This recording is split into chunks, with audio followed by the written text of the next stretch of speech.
Hello everyone, I am Saurabh sir. बच्चों, mathematics faculty at continuous study point. बच्चों जो भी चैनल को सब्सक्राइब नहीं किया जरूर सब्सक्राइब कीजिए, अपने दोस्तों में शेयर कीजिए। और जो भी ऑनलाइन क्लासेस लाइव क्लासेस बच्चों ज्वाइन करना चाहते हैं, ऑनलाइन क्लासेस बच्चों ज्वाइन कर सकते हैं। बच्चों आज बहुत ही लाजवाब टॉपिक डिस्कशन करेंगे डिटर्मिनेंट्स रिलेटेड, जो आपका बोर्ड के एग्जाम में और जेई के एग्जाम में भी कुछ क्वेश्चन आता है जिसमें बाइनोमियल कोफिशिएंट दे देता है।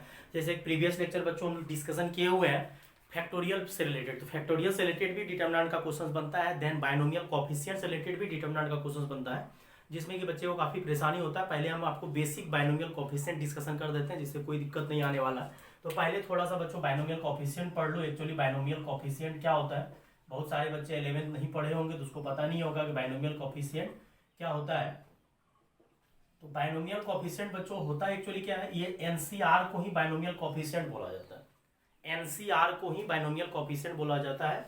और एनसीआर को बच्चों पढ़ते हैं selection of r things out of n things. इसको कॉम्बिनेशन में भी यूज किया जाता है। और कॉम्बिनेशन में जो एनसीआर होता है फॉर्मूला होता है factorial n divided by factorial r n minus r. Same formula यहाँ भी होता है, बस इसका नाम बच्चों बाइनोमियल कोफिशिएंट भी है, क्योंकि जब बाइनोमियल एक्सपांशन करते हैं तो उसमें ये कोफिशिएंट आता है और इसी कोफिशिएंट को बच्चों हम लोग बाइनोमियल कोफिशिएंट बोलते हैं। तो एनसीआर और एनसीआर को बाइनोमियल कोफिशिएंट बोलते हैं। Factorial n factorial r n minus r. इसको याद करने का बच्चों एक बड़ा बढ़िया तरीका है लाजवाब, कि एनसीआर इज इक्वल टू बच्चों हो जाएगा ऊपर का फैक्टोरियल डिवाइडेड बाय नीचे का फैक्टोरियल और ऊपर माइनस नीचे। सबसे बेस्ट तरीका याद करने का यही है, ऊपर का फैक्टोरियल नीचे का फैक्टोरियल ऊपर माइनस नीचे का फैक्टोरियल। और यहाँ से बच्चों क्या होना चाहिए, एन जो है greater than equal to r होना चाहिए, और r greater than equal to 0 और n greater than equal to 1 होना चाहिए।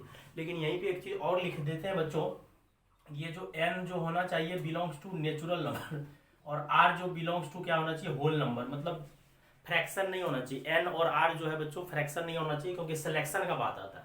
और एनसीआर का मतलब बच्चों होता है सिलेक्शन ऑफ आर थिंग्स। अगर लिखना है तो बच्चों आप लिख सकते हैं इसको, बाइनोमियल कोफिशिएंट इसको बोला ही जाता है, लेकिन इसको selection of r things out of n things भी बोला जाता है, आप नोट कर लेना। और फैक्टोरियल एन ऊपर का फैक्टोरियल नीचे का और ऊपर माइनस नीचे, इस तरीके से भी याद रख लो। फिर बात आता है बच्चों selection of r things out of n things. N greater होना चाहिए आर से और इक्वल। ऐसा नहीं हो सकता है कि आप 7 में से 8 सिलेक्शन करो, तो 7 में से आप 8 कैसे सिलेक्शन करोगे, क्योंकि आपके पास टोटल थिंग 7 है, टोटल ऑब्जेक्ट 7 है और सिलेक्शन कितना करने बोला 8, ये गलत है। अब टोटल ऑब्जेक्ट 10 है, बोलेगा 50 सिलेक्शन करने, ये सब गलत बात है। क्योंकि टोटल ऑब्जेक्ट अगर आपके पास 10 है तो आप 50 सिलेक्शन कहाँ से कर पाओगे, आप 50 सिलेक्शन नहीं कर सकते। हाँ लेकिन ये चलेगा 8C7 चलेगा, क्योंकि सिलेक्शन ऑफ 7 थिंग मतलब 7 थिंग्स लेना है, कितना में से 8 में से। फिर इसी को अगर तुम 50C10 लिख देता तो ये चलता, क्योंकि टोटल ऑब्जेक्ट तुम्हारे पास 50 है और सिलेक्शन कितना करना है 10 का।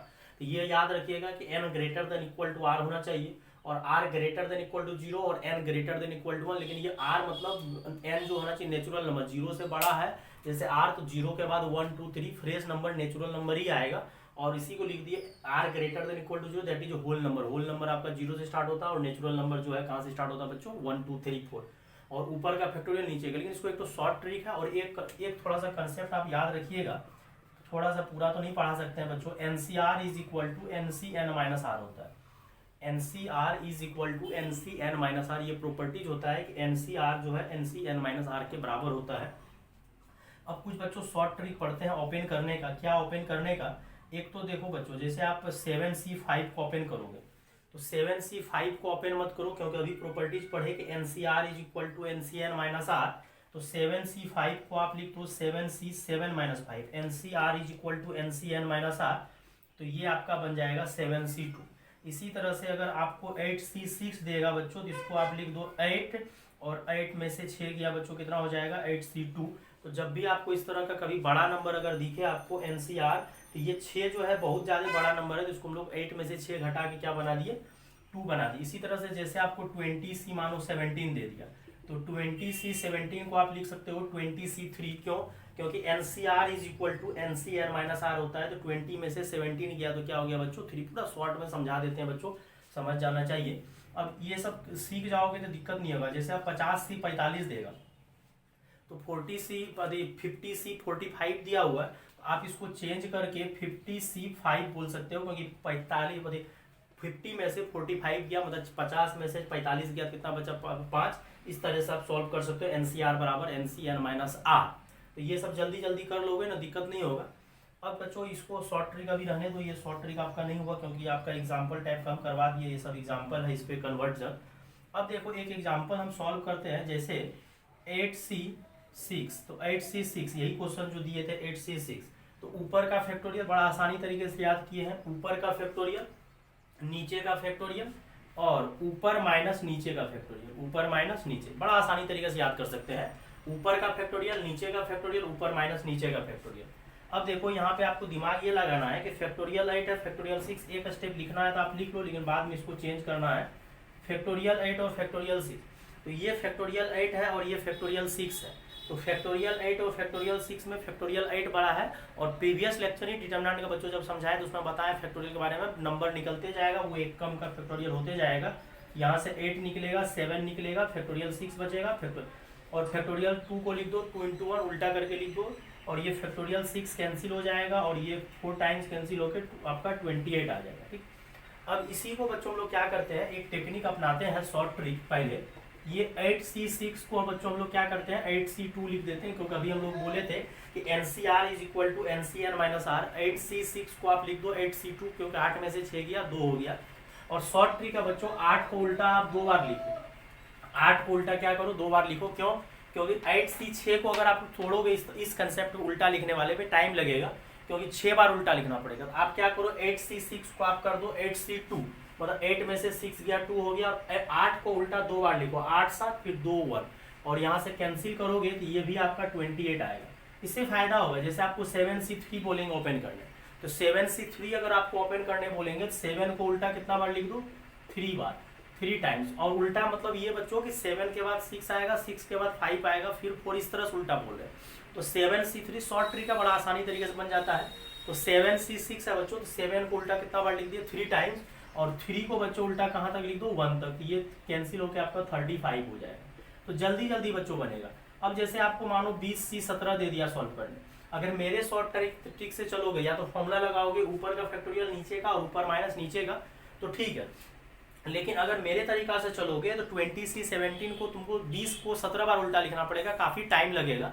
तो आप क्या करो 20C17 को आप चेंज करके लिख दो 20C3, क्यों, क्योंकि 20 में से 17 गया तो क्या हो गया 3 हो गया, क्योंकि NCR बराबर बच्चों ये बहुत लाजवाब प्रॉपर्टीज है, NCR is equal to NCN minus R हो जाता है।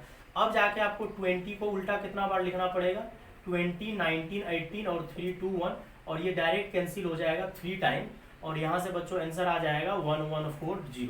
तो आराम से इस तरह से कंसेप्ट आप लगा सकते हो, जल्दी क्विक में हो जाएगा बच्चों। अब जैसे बच्चों मानो तुमको बोला 40C30 है, अब क्या करोगे, अगर ये वाला फॉर्मूला लगाना था आप लगा सकते हो, ऊपर का फैक्टोरियल नीचे का आंसर सेम ही आएगा, कोई दिक्कत वाली बात नहीं है, आंसर सेम ही आएगा। देखा यहाँ भी 28 आया, वहां भी 28 आया। अब अगर इस शॉर्ट ट्रिक लगाओगे उल्टा लिखने वाला, तो आपको 40 को कितना बार उल्टा लिखना पड़ेगा 38 टाइम्स, तो टाइम लगेगा, लेकिन 40 को 30 ये 2 हो जाएगा, क्यों, क्योंकि 40 NCR is equal to NCN minus R, और 40C38 को लोग लिख सकते हैं 40C2, क्योंकि 40 में से 38 गया तो क्या हो गया 2 हो गया, और 40C2 का मतलब 40 को उल्टा कितना बार लिखना है 2 टाइम, तो उल्टा का मतलब बच्चों 40 के बाद 39 ही आएगा, और नीचे बच्चों क्या हो जाएगा 2 1, और ये कैंसिल होकर 20 बार 39 गुना कितना हो जाएगा 78, तो 780 आंसर आपका आ जाएगा। तो ये बड़ा लाजवाब बच्चों आपको पढ़ा दिए, बाइनोमियल कोएफिशिएंट NCR होता है, और NCR का बच्चों मतलब होता है सीधा ऊपर का फैक्टोरियल नीचे का, ऊपर माइनस नीचे, और n जो होना चाहिए हमेशा greater than equal to r होना चाहिए, और r belongs to whole number होना चाहिए, n belongs to natural number होना चाहिए, और टोटल ऑब्जेक्ट n जो है कम से कम 1 होना चाहिए, तभी तो सिलेक्शन करोगे। और 7C8 नहीं चलेगा, क्योंकि टोटल ऑब्जेक्ट 7 है और सिलेक्शन करना 8 बोल रहा, गलत बात है। टोटल ऑब्जेक्ट 10 है, सिलेक्शन करने 50 बोल रहा, गलत बात है। लेकिन इसी का उल्टा चलेगा 8C7, क्योंकि टोटल ऑब्जेक्ट 8 है, सिलेक्शन 7 करने बोल रहा, चलेगा। और ये प्रॉपर्टीज बस इतना तो याद करो, प्रॉपर्टी तो 6-7 होता है, उतना अभी नहीं कवर कर पाएंगे, बस आप इतना याद रख लो कि NCR is equal to NCN minus R. तो जो आपको छोटा रहेगा वो ठीक है, जो अगर बड़ा आ जाए तो उसको आप क्या करो चेंज कर दो। तो 7C5 को हम लोग 7C2 कर दिए, 8C6 को 8 में से 6 गया 8C2 हो गया, इस तरह से। और इस तरह से भी सॉल्व कर सकते हैं, हम लोग शॉर्ट ट्रिक भी लगा सकते हैं, और शॉर्ट ट्रिक बच्चों हम लोग लगाएंगे, क्योंकि शॉर्ट ट्रिक लगाने से क्या होगा जल्दी आंसर आएगा, और इसमें कोई गलत बात नहीं है। ये नहीं सोचना कि सर आपको मार्क्स मिलेगा बोर्ड एग्जाम, हाँ मिलेगा, मार्क्स क्यों नहीं मिलेगा, आराम से मार्क्स मिलेगा, क्योंकि मार्क्स जो है आपको डिटर्मिनेंट में क्वेश्चंस आएगा, और डिटर्मिनेंट में अगर क्वेश्चंस आएगा तो बाइनोमियल कोएफिशिएंट को अगर आप खोलने में टाइम लगाओगे तो फिर दिक्कत होगा। तो आप जल्दी से क्या कर सकते हो, इस तरीके से बना सकते हो। एक क्वेश्चन और बच्चों करवा देते हैं, जैसे 9C 4 दे दिया आपको, तो 9C बच्चों अगर आपको 4 दे दिया तो क्या करोगे, एग्जाम्पल ये भी कर लो, जैसे 9C 4, तो 9C 4 को चेंज नहीं करना। कुछ बच्चा कहेगा सर आप तो हर एक क्वेश्चन को चेंज किए हो, हम तो क्वेश्चन से ऐसा दिए जिसमें चेंज करना। जैसे 7C 3 को कहाँ चेंज किए, क्योंकि 7C 3 जो है छोटा ही है, अगर 7 में से 3 घटाओगे 4 हो जाएगा। तो 7C 4 तो थोड़ा सा 4 बार उल्टा लिखना पड़ेगा, तो उसको चेंज नहीं किया। जो थोड़ा ज्यादा बड़ा 20C 17 है, शॉर्ट ट्रिक लगाओगे तो उल्टा 17 बार लिखना पड़ेगा। तब 9C 4 है, तो कुछ बच्चा कहेगा सर 9C 4 को 9C 5 लिख दीजिए। हाँ, आंसर तो सेम ही आएगा, लेकिन 9C 4 जो है ना, 9 में से 4 जाएगा, 5 आएगा, तो 5 से छोटा ही 4 है, इसको रहने दो। और इसको क्या करो, 9 8 7 6 उल्टा 4 बार लिख दो, और 4 उल्टा कहाँ तक लिख दो, 1 तक, जो भी नीचे है। मतलब जैसे यहाँ 3 है तो 3 2 1, 3 2 1, 2 है तो 2 into 1, नीचे उल्टा लिख देना है, 2 को 1 तक पहुंचा देना, 4 को 1 तक पहुंचा देना, ऊपर जितना है उतना बार उल्टा लिखना है।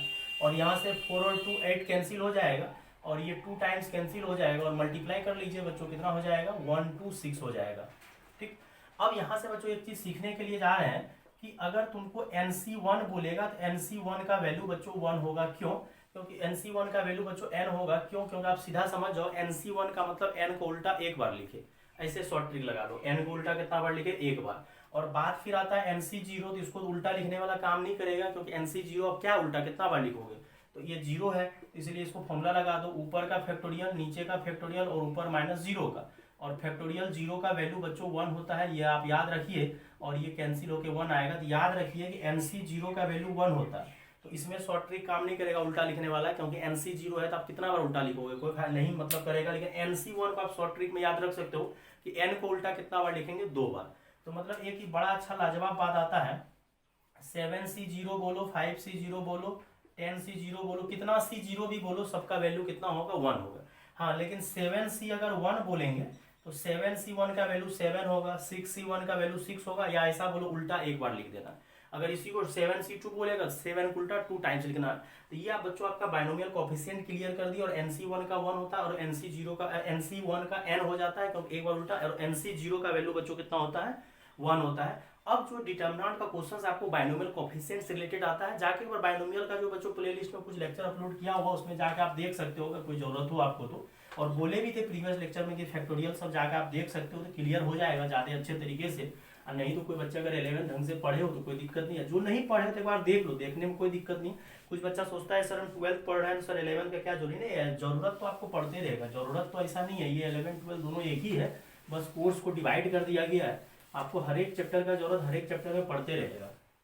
अब आते हैं बच्चों जो आपका बोर्ड में क्वेश्चन आता है, क्या क्वेश्चन आता है,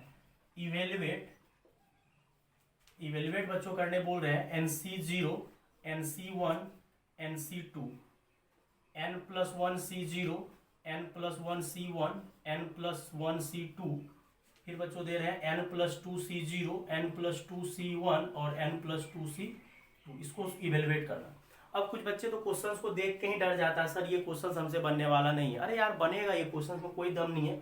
सबसे पहले तो ऊपर में C0 C0 C0 है, NC0 का वैल्यू तो आपको 1 होता है, अभी हम थोड़ा देर पहले पढ़ा दिए थे, ये डेल्टा है, तो ये तो 1 हो गया। ऊपर वाला आपका जितना भी दिया हुआ 1 दिया हुआ है, कोई दिक्कत वाली बात ही नहीं था, क्योंकि NC0 n+1 C0, कितना C0 भी लेंगे तो उसका वैल्यू आपका 1 होगा, तो उसको हटाओ, 1 हो गया। अब NC1 का वैल्यू 1 बार उल्टा, n+1 C1 1 बार उल्टा, और इसको भी 1 बार उल्टा, क्योंकि अभी टेक्निक बताए थे, या याद रख सकते हो NC1 का वैल्यू 1 होता n होता है, तो या ऐसे याद रखो 1 बार उल्टा, नीचे 1 लिखने से कोई फर्क भी नहीं पड़ेगा। और NC2 का मतलब बच्चों होगा n को उल्टा 2 बार, तो n को उल्टा 2 बार, तो n के बाद उल्टा लिखना है, मतलब पीछे जाना है, तो n के बाद n-1 आएगा, और नीचे क्या हो जाएगा 2 1, फिर यहाँ पे क्या हो जाएगा n+1, n+1 के बाद जो उधर पीछे आएगा वो बच्चों n आएगा, क्योंकि घट रहा है, तो n+1 के बाद 1 घटेगा तो n आएगा, और फिर यहाँ पे बच्चों क्या हो जाएगा n+2 और n+1 और डिवाइडेड बाय 2 1। अगर आप ढंग से देख रहे हो तो यहाँ से नीचे से सब जगह से 2 कॉमन आ जाएगा, 1/2 जो है कॉमन आ जाएगा, 1/2 कॉमन फ्रॉम कॉलम, तो कॉलम नहीं R3, रो 3 से जो है 1/2 कॉमन आ जाएगा, तो ऐसा करो कॉमन ले ही लो, ठीक। और कॉमन ले लिए तो यहाँ 1 यहाँ n, और यहाँ हो जाएगा n × n+1, यहाँ 1 यहाँ n+1, और यहाँ n+1 और उल्टा लिखे हैं बच्चों, तो n+1 के बाद n ही आएगा, NC2 है तो 2 बार उल्टा लिखना है।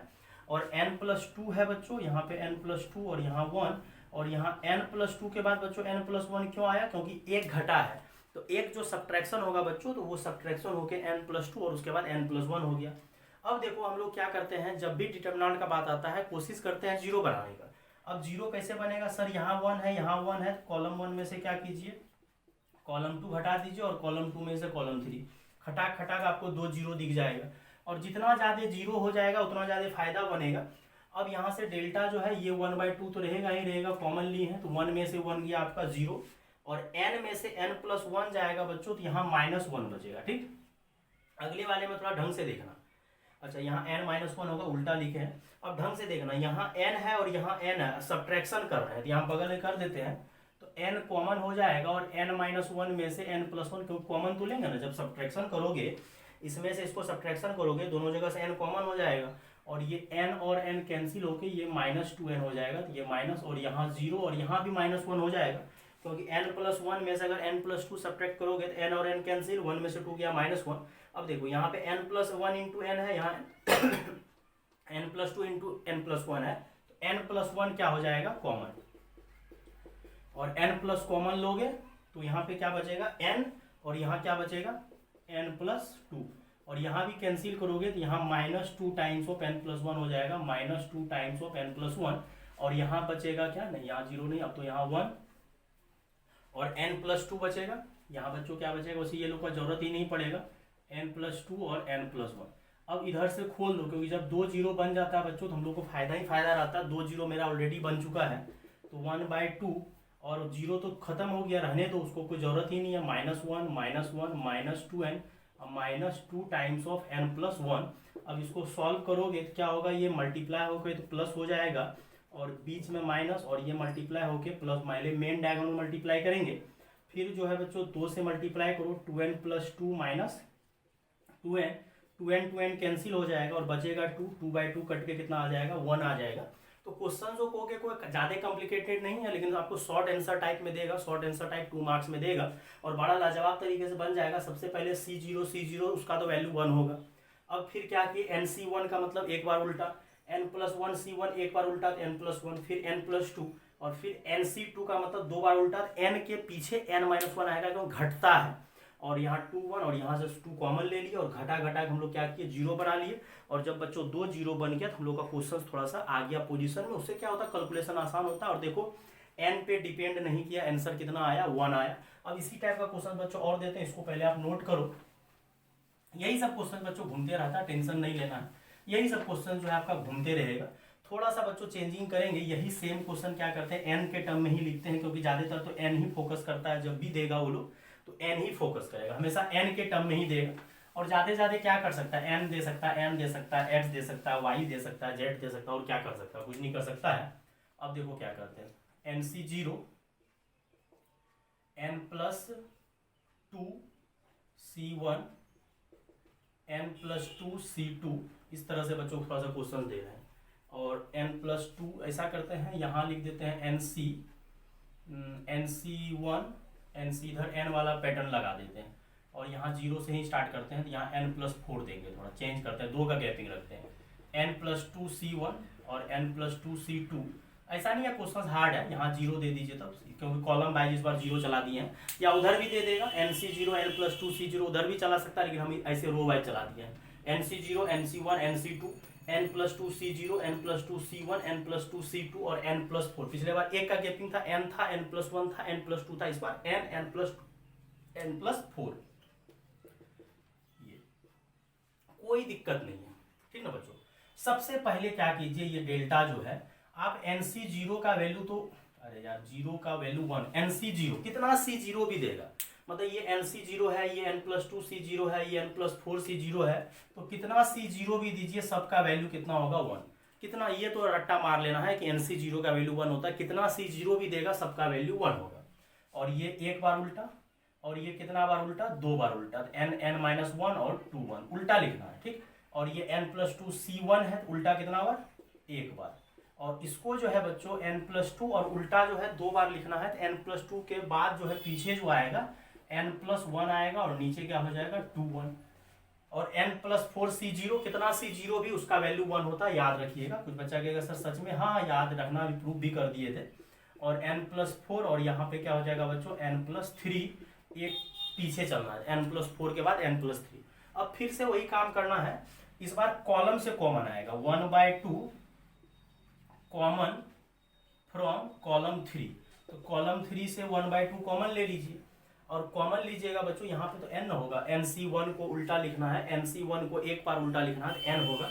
अब यहाँ पे बच्चों 1 1 1 और यहाँ n+2, यहाँ n+4, और यहाँ पे बच्चों क्या करो इस बार, यहाँ पे कहाँ है, हाँ n फिर क्या है n-1, फिर क्या है बच्चों n+2 n+1, फिर क्या है, अब अगला स्टेप में बच्चों कर लेंगे हम लोग n+3।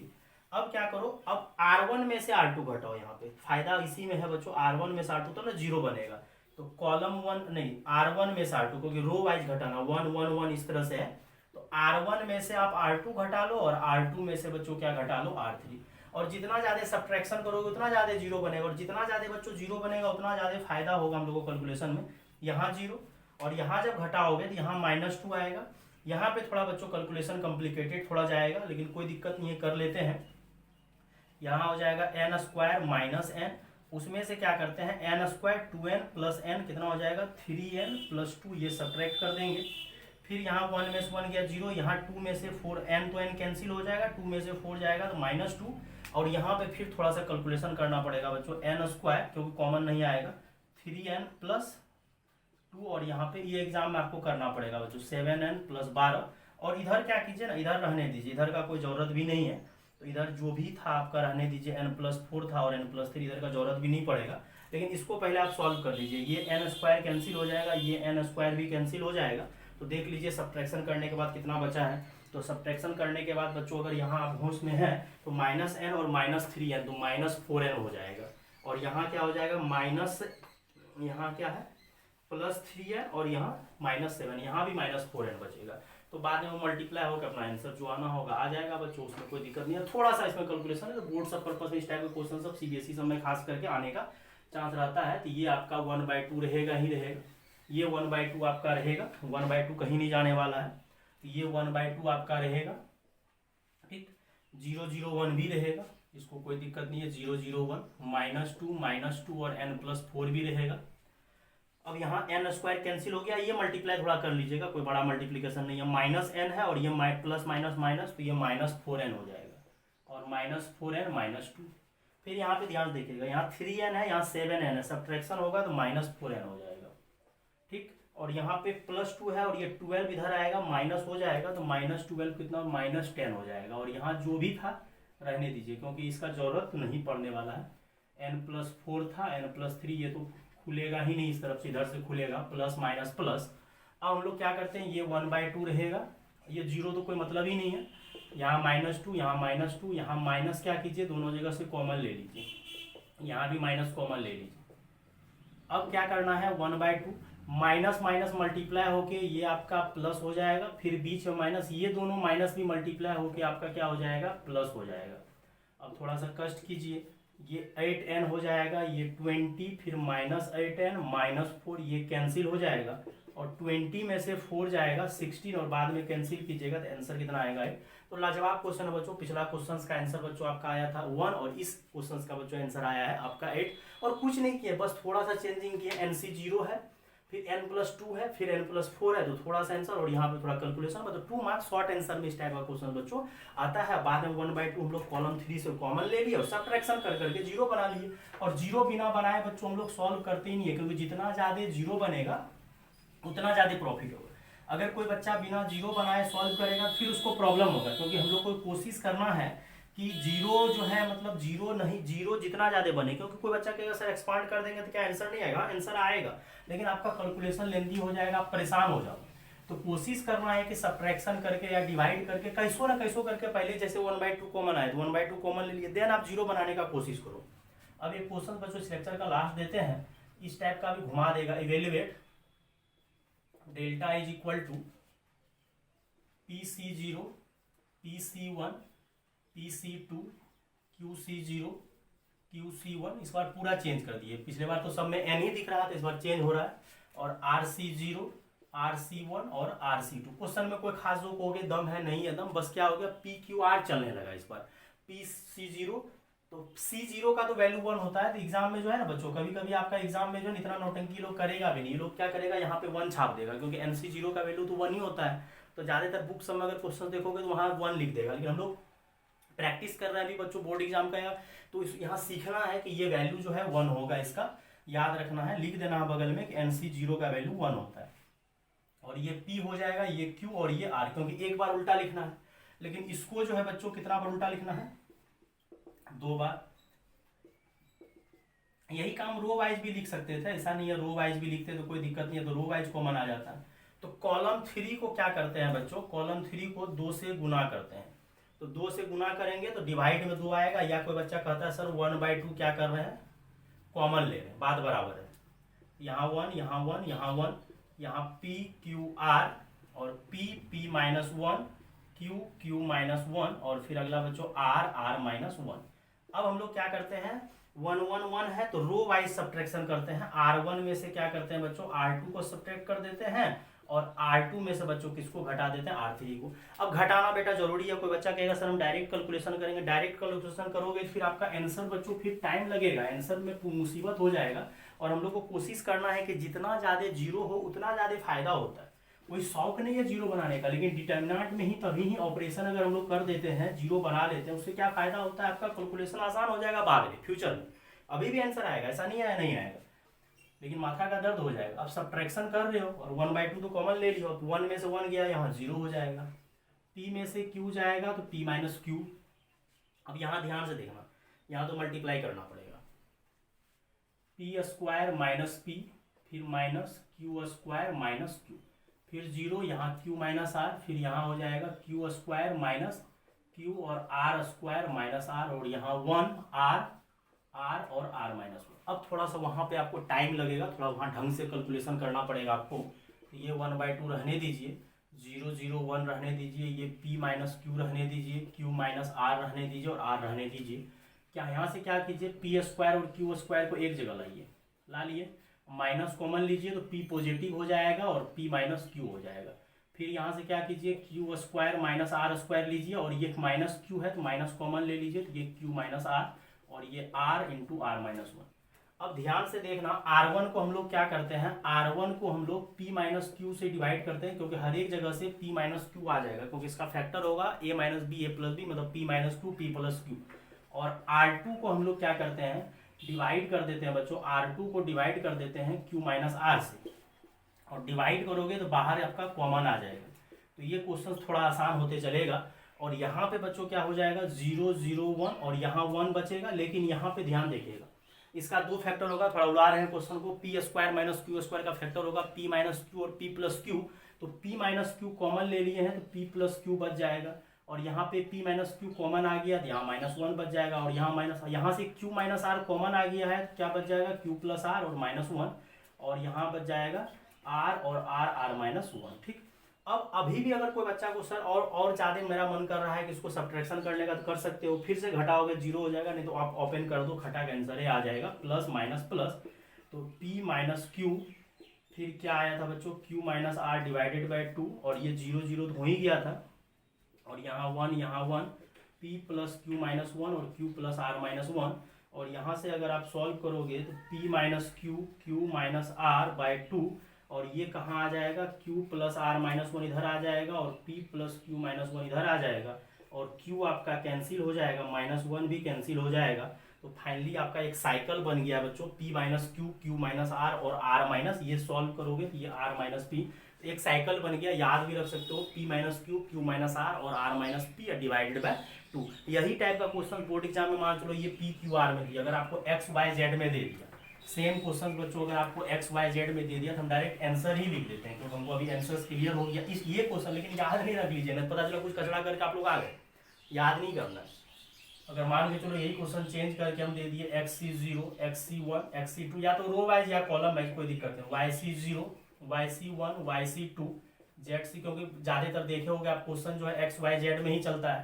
तो आंसर हो जाएगा X - Y Y minus Z, Z minus X divided by 2। तो ये था बच्चों आज का लेक्चर, आपको बाइनोमियल कोफिशिएंट से रिलेटेड। अभी भी अगर कोई तरह का क्वेश्चन अभी और भी पूछना हो बच्चों आप पूछ सकते हो लाइव क्लासेस में, और व्हाट्सअप बच्चों कर सकते हो, डिस्क्रिप्शन में दिया हुआ। और जो बच्चों को बाइनोमियल थोड़ा सा क्लियर करना, जाके बाइनोमियल के लेक्चर बीटी प्लेलिस्ट में जाके देख सकते हो बच्चों। Thank you. और जो चैनल को सब्सक्राइब नहीं किया जरूर सब्सक्राइब कीजिए, दोस्तों में शेयर कीजिए, और जो लाइव क्लास ज्वाइन करना चाहते हैं ज्वाइन कर। थैंक यू बच्चों।